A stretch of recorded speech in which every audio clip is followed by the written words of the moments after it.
It's Tim Albright with AVNation with an AVNation special, talking to an old friend, Gordon Dutch, about PR, marketing, and AV consultant.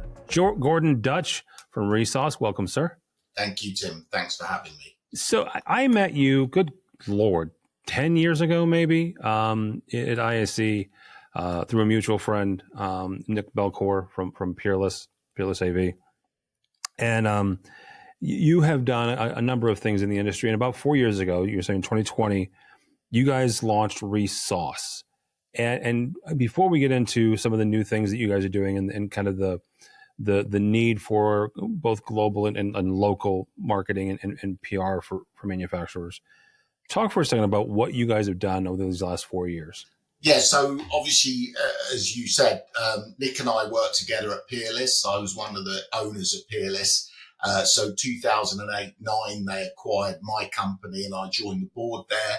And we were a UK only business. So we really had to expand our business. Peerless were mainly US. And through that project, it really delivered a huge amount of contacts across Europe and the rest of the world. So fast forward to 2019, I stepped back from the Peerless board, planning a retirement. I found out I was very bad at golf and that my wife encouraged me heavily to get another job. The success of our 34-year marriage was the fact that I was never here. So I therefore hooked up with a couple of guys I used to work with. One of them was a guy called Lee Baker, who was the operations director, commercial director for Midwich Group. Okay. And the other one was Ian Sempers, who was the owner of Medium, which he'd sold to Exertis. Yeah. So the three of us had all worked together for over sort of 20 years. We'd all run, built, sold, float, merged all sorts of different businesses. And we felt that, with what happened with COVID, that there was probably a need for a business and sales consultancy to help people go through the transitions that were starting to happen. There was obviously lots of issues in the supply chain. And on top of that, getting staff into the office, hybrid meetings, there was a lot of stuff going on. So really, we started off mainly as a sales and business consultancy. And then over time, more and more people asked us, hey, do you build websites? Can you do this? Can you do that? And we realized within about 6 months that we'd probably given more business to website developers and PR companies than we'd written ourselves. So like any good strategist, we stepped back and went, you know what, why don't we go into web design, press, PR, and use all our contacts? And so that's really what's happened. We do a lot of projects under NDA. People that are looking for alternative or new distribution. We mainly deal with American companies because that's been my background for 30 years. And obviously there's a lot of complexity in Europe, not least because of Brexit. And off the back of the consultancy work, we do a lot of now global websites and press and PR because we've opened offices in Germany, France, Spain, and then other areas of the world. So yes, as much as I can put 4 years into 2 minutes, hopefully that was it, Tim. Well, and you actually hit on something there that I want to get into, because that was the next step. Is you guys have added the marketing part, you've added the PR part. Talk about some of those complexities for an American company, either trying to enter the European market, or expand in the European market. Like quite frankly, I'm fond of a phrase, I don't know what I don't know. And just for the record, I don't know a lot. So what is it that they don't know that they don't know? Yeah, so I think, first of all, obviously language is the obvious one. I think, America and England are two great nations separated by a common language. Obviously, you like to put Zs in recognize and other phrases. We've stuck with an S. Well, hang on. No, you're confusing us with the Canadians. We don't say Z. We say Z like you're supposed to, but go ahead. So I think that, but generally we find that the language between America and the UK is quite common. Yeah. But the real differences are when you get into other languages. And so Germany, which is generally the UK and Germany are kind of the 1 and 2 markets in Europe. The Germans obviously very nationalistic and like to have things in their own language. And also, technically, they want translations that are very accurate and within context. So that's quite important. Same with the French, again, very proud nation. If you want to be in France, you really need to, be in France with good translations and some feet on the ground. And then generally with Spanish, of course, this works really well in Latam, South America, Mexico. And what we found generally is that the, Mexicans will be quite happy with true Spanish, but perhaps Spanish aren't as fond of Mexican Spanish. So I think all of these colloquialisms are important in Europe. Then you have currencies. Obviously, the difference between US dollar, pound, euro, and other currencies. Culture, the markets are very, very different. Some of the markets are channel based. Some of them are really more direct and some are a mix. And how you do business in those areas obviously changes as well. So there's a huge amount of differences. And the final one, I suppose, is GDPR, which for any American companies who's ever tried to navigate a website or some sort of database, the words GDPR really strike fear because it's a different application in the UK to Germany and France and other countries. And that data management is quite key as well. So there's a lot of small but quite major things that, differentiate. Well, it's a lot of balls to juggle, right? And so walk me through, let's say that I'm a medium tier manufacturer and I'm looking to get into Europe and to use your example, we're going to target the UK and we're going to target Germany. All right. What are some of the first steps that you're going to take me through?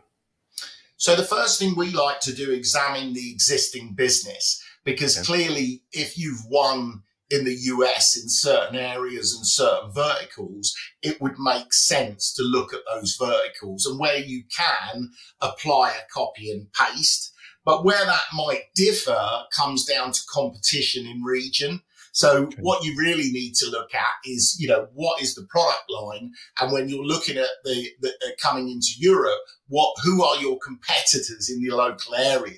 What you tend to find is most of the American brands that are advanced have already moved into Europe in some way. So therefore, as a US brand, you're going to have brands that you're used to competing with, but then you're going to have a whole plethora of brands that you probably are unaware of that are local competition. So understanding, what are your USPs? How do those USPs translate into the local area and how best to come to market, whether that is through distribution, whether it's direct to system integrators or VARs, and what sort of support network you need. Because ultimately our business AV is grown out of relationships, it's grown out of support. It's not just having a great product. So all of those relationships that have probably been established in the US in terms of technical support, on-site support, installation, they're all the same things you need to consider to replicate in Europe. So really quickly before we move on, because again, I don't know anything, what does the acronym USP stand for? Unique selling points. Thank you. And VAR, of course, is value. Value-added reseller. Thank you. You said something there that's very interesting to me because, and that's the support side of this. Yes. How do you develop that? Are we talking about physical, a physical office? Are we talking about employees in country? How do you develop that support system? Because, the internet's a wonderful thing, right? And you and I are talking through, the internet right now. The system you use is called Riverside. You and I can talk on anything. We can talk on Zoom. We talk on Teams, whatever. And that there's no area code anymore because you and I are both old enough to remember those. But to actually have support, and let's say that you have you need to go on site. How do you develop that system to support these new clients in their home country? Yeah, so it depends on the scale. and obviously the approach they choose to take. So in terms of, the local support, there are many service providers here that can provide on-site support. So for example, if you were installing an LED wall, then generally the technicalities of that will be far more involved in terms of the process you have to go through, understanding the consultants that are involved in that process, especially weight and, public safety if it's in a public area. Yeah. If you're simply installing a TV on the wall in a bar or, a transit area, then obviously it needs to be safe, but ultimately it's a more simplistic install. So it really depends on, what the case study is for that manufacturer. Certainly if you move into more complex installations, whether they be LED or whether they be complete room installations, in terms of a Teams room, it's really important to have boots on the ground that can service it, as well as have online support. And online support can be offered as long as it's in the same time frame, as you have. Obviously, there's between, a 6 to sort of 8 hour difference, sometimes 5 to 7. But ultimately, that is important to have people to be able to access the support they need, whether it's online or physically in the local territory. Something you mentioned when you were talking about the various countries, obviously, the U.S. and Canada and the UK, a lot of folks share English as a language. How do you guys go about getting translators, let's say for German or for French or for Dutch, when AV is such a unique language itself, right? There are phrases that we use. So how do you guys go about getting folks? Are these AV professionals that also happen to be translators? How do you do that? Yeah, so actually, that's a great question, Tim. And it's one of the reasons that we have been successful. So all of the people that I work with have been in the AV industry for 10 to 15 years.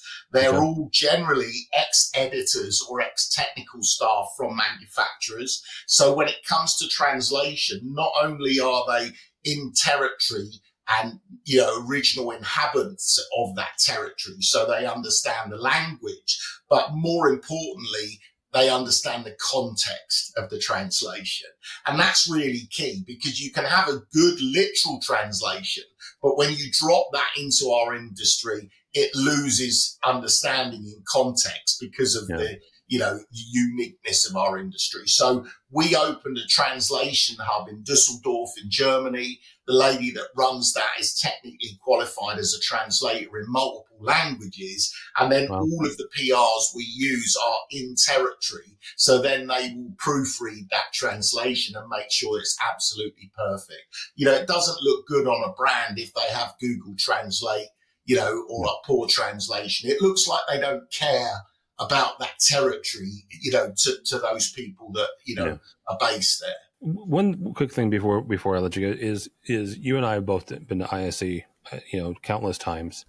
And one of the things that you guys focus on is that global part of AV. How global is AV becoming from your perspective, and how important is it to have somebody like Resource or somebody else that has kind of a global view for a company either coming out of the U.S. and going into Europe, or a Asian company going into the U.S.? How important is it for those companies to have somebody to kind of work alongside them as they venture into a new territory?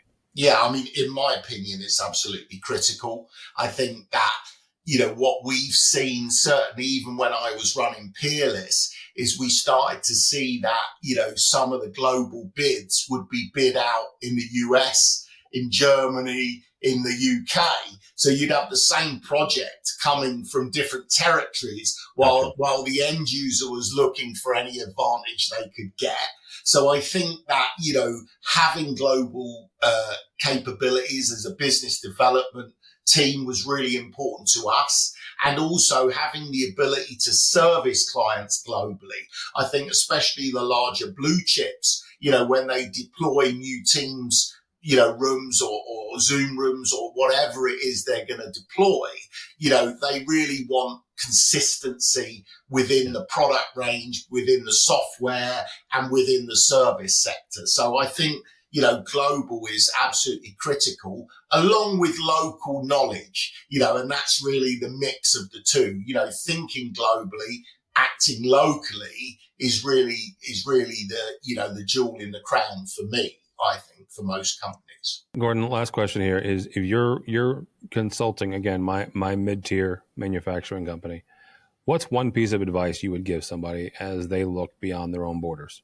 So generally, I would recommend them to take some advice from somebody like us and just do what we call a stage one project before they jump in with both feet. A stage one project for us is to look at the business, give them some feedback on the local, communities, how they go to market, rather than just jump in with both feet and start, doing stuff. There's a lot of companies who have lost a huge amount of money trying to get from Europe into America. And in the same way, American companies coming into Europe and not really understanding employment law, for example, differs massively between the UK and Germany and France, and those are things that can cost an awful lot of money. So I think, really educate yourself. What is it you want to do? What we ask our clients is, what's the 5-year plan? What does it look like? Where do you want to be in 5 years? And then we try and map backwards the stepping stones, the costs that are associated with that, and then give the options of how to get where they want to go and what it looks like, and we give obviously different options on that. So I think just, really educating yourself about the difference in the markets and bringing someone on that can help introduce you where required to the AV consultants, the distributors, the system integrators, to be honest, that's probably where our most success has come from. The fact that we're connected to all of those people. And once we work with a brand, we can do those introductions for them. All right, very good. Gordon Dutch from Resource, sir. Somebody wants to get a hold of you. How do they do that? Well, you can go on our website. There's some case studies there.